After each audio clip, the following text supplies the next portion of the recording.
शांति। तुम अभी world servant हो।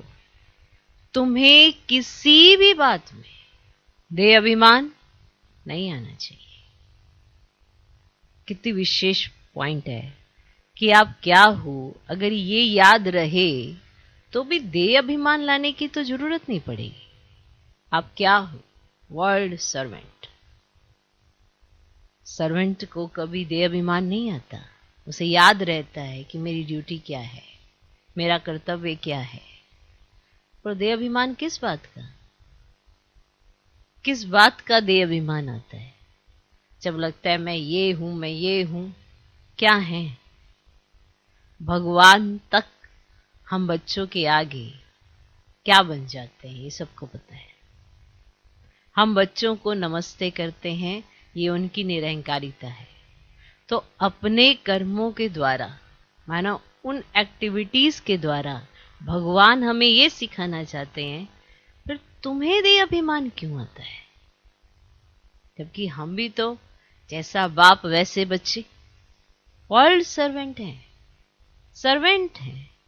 तो तुम्हें तो किसी भी बात में, किसी भी बात में, छोटी हो बड़ी हो, कैसी भी बात हो, देह से जुड़ी हो, देहधारियों से जुड़ी हो, वस्तु से जुड़ी हो, वैभवों से जुड़ी हो, किसी भी चीज से कोई भी बात जुड़ी हो, तुम्हें तो देह अभिमान नहीं आना चाहिए, क्योंकि तुम तो वर्ल्ड सर्वेंट। तो जब तक इस पॉइंट को फील नहीं करेंगे कि बाबा क्या कहना चाहते हैं, क्या बताना चाहते हैं, कि उनका इशारा किस तरफ है, कि ऐसी कोई बात बचती ही नहीं है जिसकी वजह से आपको देह अभिमान आए। कोई भी बात, इसने मुझे ये कह दिया, उसने मुझे ये कह दिया, ये मुझे कैसे कह सकता, वो मुझे कैसे कह सकता है। क्या क्या है? और सर्वेंट। तो जैसा कहा वैसा करने वाले को कभी देह अभिमान नहीं आता। सर्वेंट को देह अभिमान नहीं आता। उसको याद रहता है कि मेरा कर्तव्य क्या है, मेरा धर्म क्या है, मेरा कर्म क्या है। फिर हमें क्यों भूल जाता है कि हम तो वर्ल्ड सर्वेंट हैं। तो तुम्हें तो किसी भी बात में देह अभिमान नहीं आना चाहिए। तो अगर हमें ये भी पॉइंट याद रह जाए कि हम हैं क्या,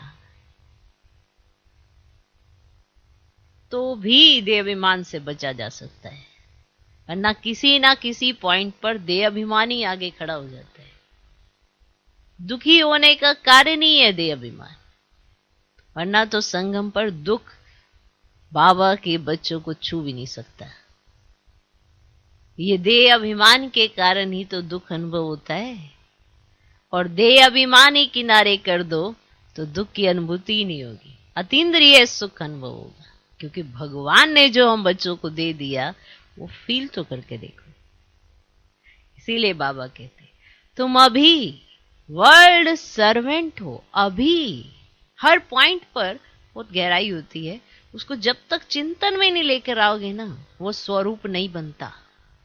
और हमें तो स्वरूप बनना है हर उस महावाक्य का, जिससे भगवान ये कह सके मेरे बच्चों को देखो, जो मैंने कहा ये उसका स्वरूप है। तुम अभी वर्ल्ड सर्वेंट हो। तुम्हें किसी भी बात में देह अभिमान नहीं आना चाहिए। ओम शांति।